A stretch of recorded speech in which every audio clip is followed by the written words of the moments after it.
Good day, everyone. This is Hazel Joy Romero Manlangit, and I am here to present the presentation of Group 3, which is the Learning Module 8. So, at this point, it is assumed that you have known how to plan a classroom test by specifying the purpose of constructing it, the instructional outcomes to be assessed, and preparing a test blueprint to guide the construction process. The techniques and strategies for selecting and constructing different item formats to match the intended instructional outcomes make up the second phase of the test development process, which is the content of the preceding chapter. The process, however, is not complete without ensuring that the classroom instrument is valid for the purpose for which it is intended. Ensuring requires reviewing and improving the items, which is the third phase of the process. This learning material therefore deals with providing practical and necessary ways of improving teacher-developed assessment tools. POFAM 2011 suggests two approaches to undertake item improvement, which includes judgmental item improvement, empirically based procedures in improving classroom tests, which tackles difficulty index, discrimination index, and item analysis. Judgmental item improvement. This approach basically makes use of human judgment in reviewing the items. The judges are the teachers themselves who know exactly what the test is for, the instructional outcomes to be assessed, and the item's level of difficulty appropriate to his or her class. The teacher's peers or colleagues who are familiar with the curriculum standards for the target grade level. So basically, this is like some co-teachers who also teach the subject matter being discussed. The subject matter content, of course, and the ability of the learners. Sometimes the learners can also incorporate their own understanding if they are learning or not in the class discussions.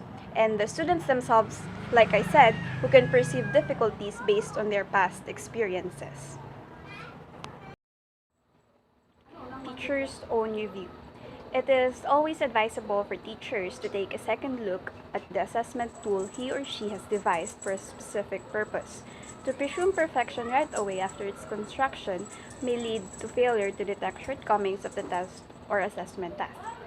There are 5 suggestions given by PAPAM for teachers to follow in exercising judgments, which includes: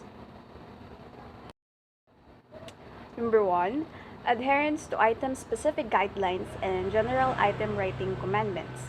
The preceding chapter has provided specific guidelines in writing various forms of objective and non-objective constructed response types and the selected response types for measuring lower level and higher level thinking skills.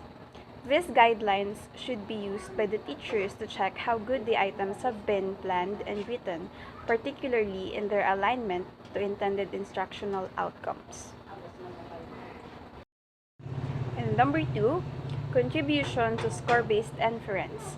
The teacher examines if the expected scores generated by the test can contribute to making valid inference about the learners.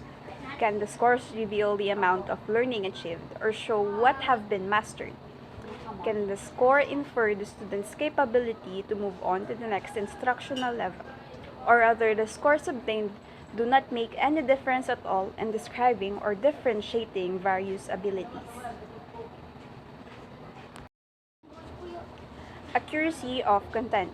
This review should specially be considered when tests have been developed after a certain period of time. An example of this is yung mga recycled test questions or test papers used yearly by teachers na ginamit na ng mga former students before pa ng recent set of class na tinuturuan nila. Changes that may occur due to new discoveries or developments can redefine the test content of a summative test. If this happens, the items or the key to correction may have to be revisited. So, of course, kailangan na ma-revisit or ma-revise yung tests, yung assessment. Kasi throughout time, may mga pagbabago ding nangyayari at kailangan din natin yung i-apply sa uh, bagong learning.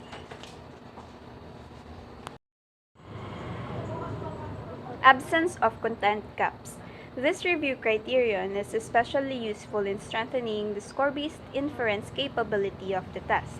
If the current tool misses out on important content now prescribed by a new curriculum standard, the score will likely not give an accurate description of what is currently required to be learned. This is a way to check on the content validity of the test, meaning the content of the test given should always include what the learners should learn. And if the important contents are left out, of course, the accuracy of the test will most likely fail since the important contents are not there. Lastly, fairness. The discussions on item writing guidelines always give warning on unintentionally favoring the uninformed students obtain higher scores. These are due to inadvertent grammatical clues, unattractive distractors, ambiguous problems, and messy test instructions. Sometimes, unfairness can happen because of due advantage received by a particular group, like those seated in front of the classroom or those coming from a particular socioeconomic level. Getting rid of faulty and biased items and writing clear instructions definitely add to the fairness of the test.